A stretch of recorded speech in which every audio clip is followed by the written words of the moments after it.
Hello everyone, this is Fireswamp with Creeper World IXE, and today I'm going to show you how to make custom maps.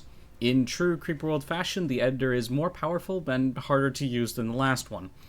So without further ado, let's just jump right into the map. So click on the editor in the main menu, and you're going to get a new window that looks kind of like this, except you're probably not going to have a bunch of maps in this list. These are all of my editor projects, and as you make your own editor projects, you're going to fill out your own list. So, green plus, top left corner, new mission, click that.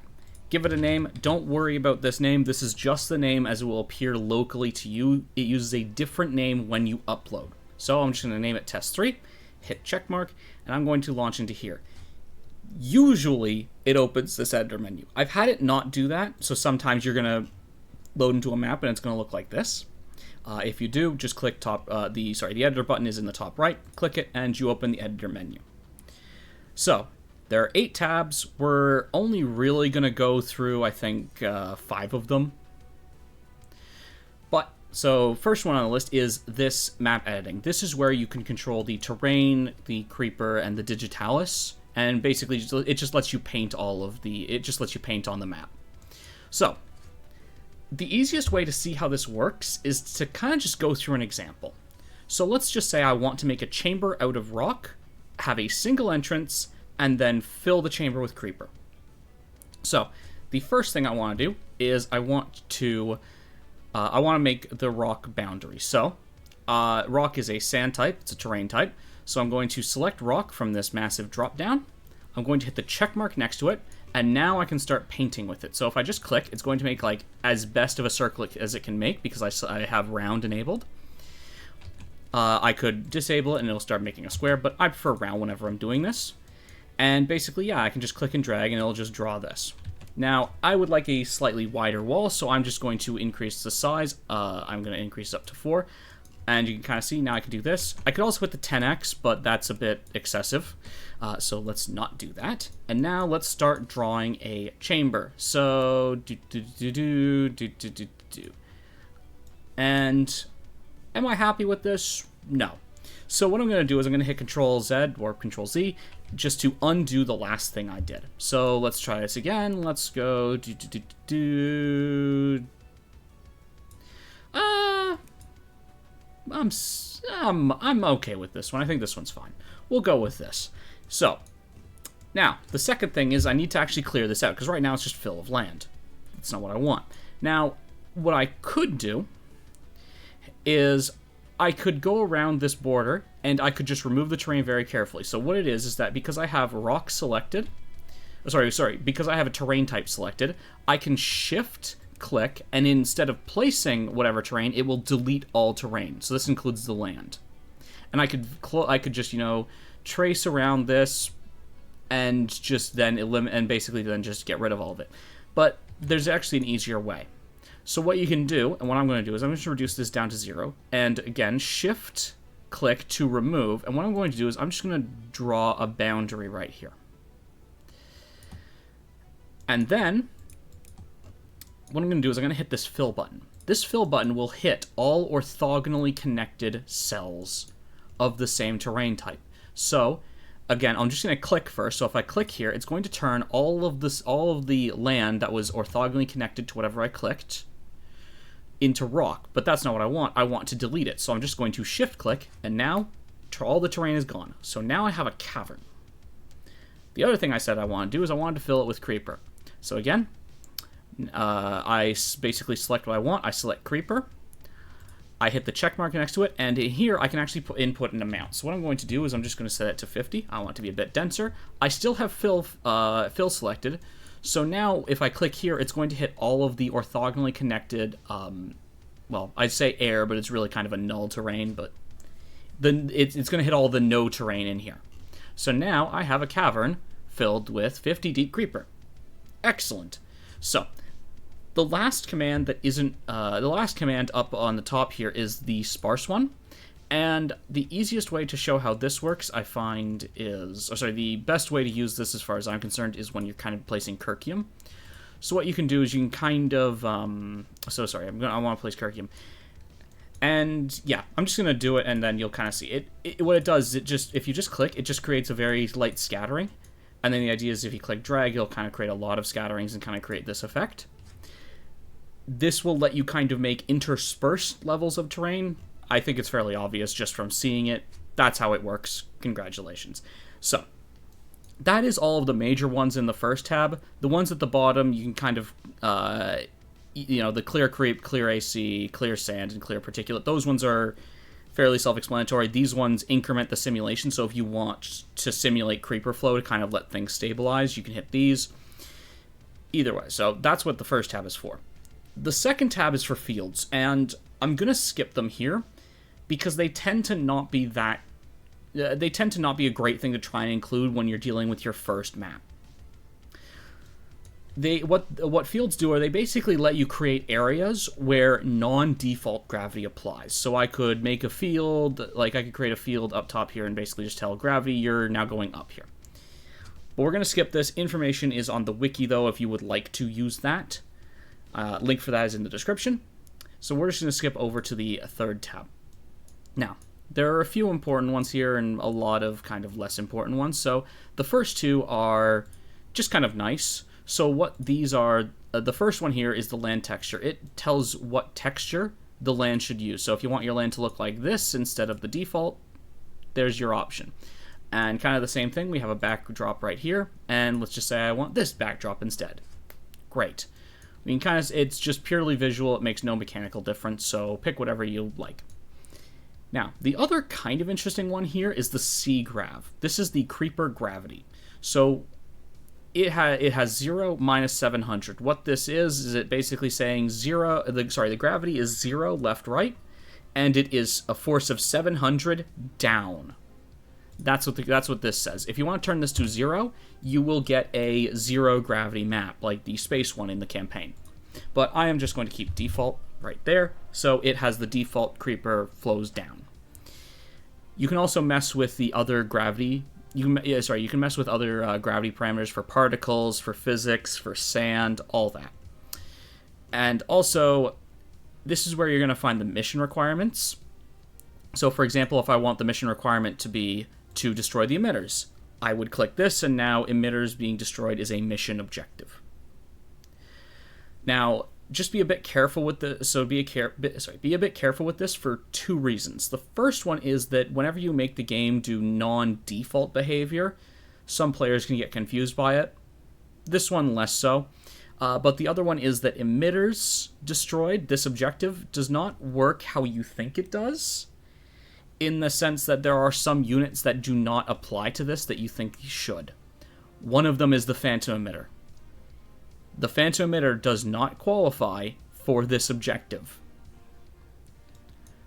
Either way, so you can select whatever objectives you want. You basically the player needs to complete one of these, actually doing one of them, and the rest need to kind of be not blocked off. Okay, so the fourth tab deals with the actual sands. So this is where, like, if I were to go in here, I could, like, I could select the land tab and be like, I would like all of the land here to be a liquid. And if I were to unpause the simulation, all this rock would be a liquid and go like, oh, I'm just going to flow into the creeper here. You can do that. But again, you're kind of pushing into the category of non-standard behavior. Again, you can do it, but if players just get confused by your level, maybe that's the effect you want. Maybe you're making a troll level. That's up to you. This is how you would do it, but I'm not going to go into too much detail here because there are a lot of options. And I'm not going to waste my breath going through all of these. Details for most of these are on the wiki. Again, link in the description for that. So, the fifth tab is actually one that you need to fill out. So this title is the title that will appear on colonies. So, for example, if I name this Creeper Caverns, then when I upload the map title will be Creeper Caverns. Fight your way through some creeper caverns. Yeah. So this is where you can just basically, and this description will be the one that appears in colonies if you upload the map. The other one that's available here is the Edit Conversations button. So when, the text, so on a lot of the campaign missions, you saw a text box near the very top of the map when you first load into a mission. That's what this is. So if I just put in, I just have Aaron selected, and I just say hello, hello. Then what's going to happen is when you first load into the map, it will pop open Aaron saying hello at the top of the screen, and then you could have a second mission, a second one.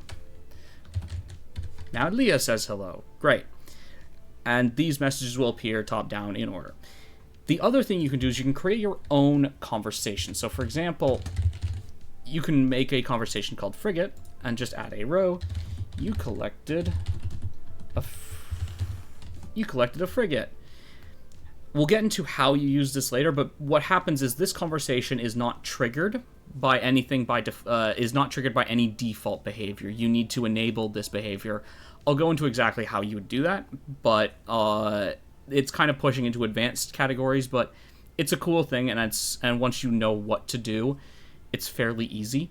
So, again, just going to have this message here, and remember that it's named Frigate. We're going to use that later. But that is all you need for this tab.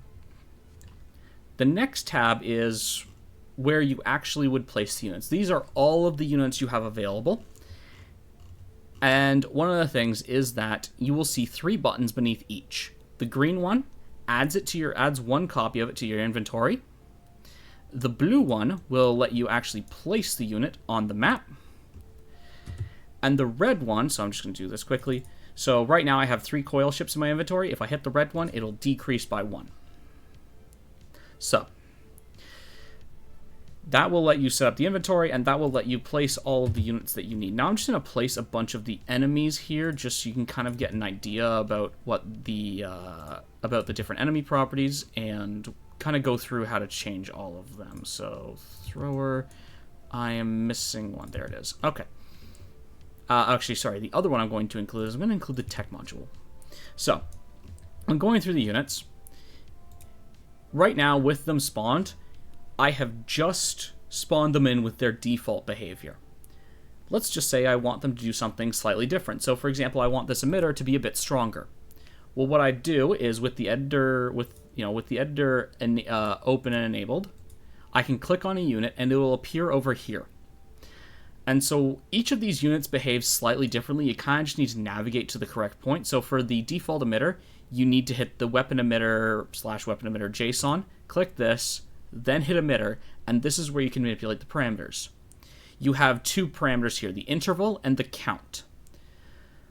So the first one here, the interval, is the time delay between an emitter actually emitting, and the maker particle count is how many particles how many tiles of Creeper Maker the Creeper will attempt to make. So for those of you who aren't aware, the emitter doesn't actually produce Creeper directly. It spits out a bunch of particles, and that's what actually produces the Creeper.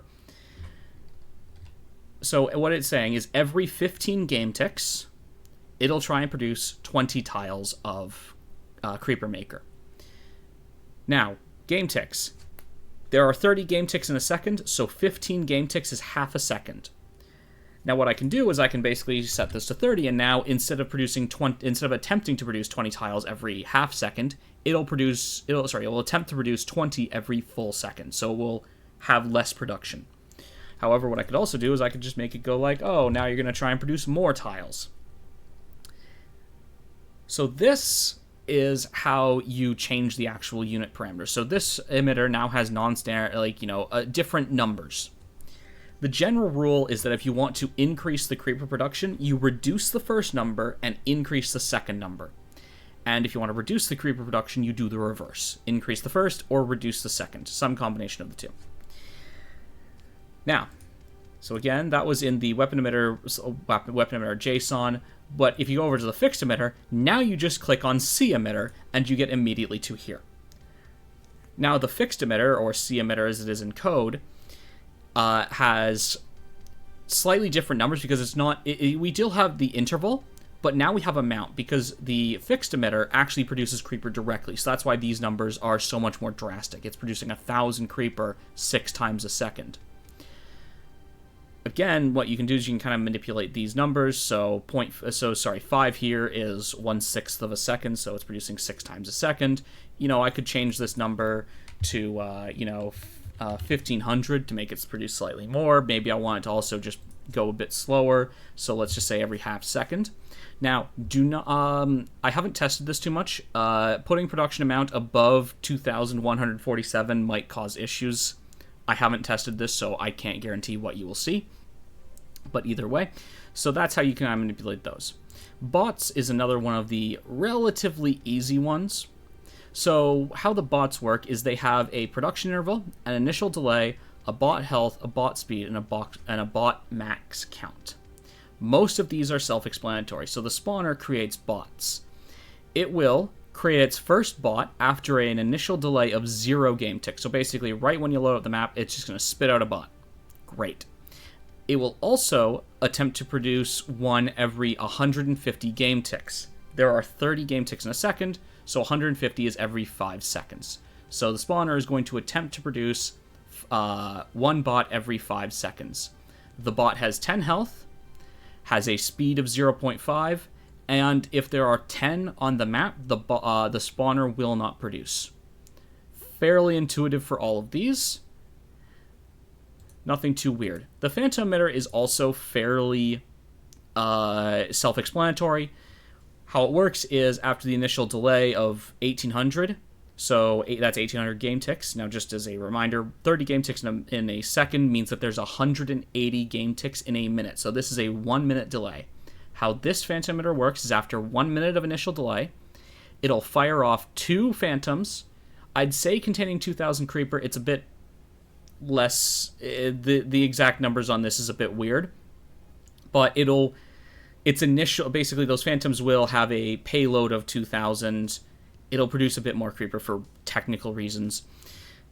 And then it will keep firing every minute after the first strike. Now let's just say I want instead for it to fire not 1 minute in, but a minute and a half in. So then I would need to put this at 2,700, which is 90 seconds.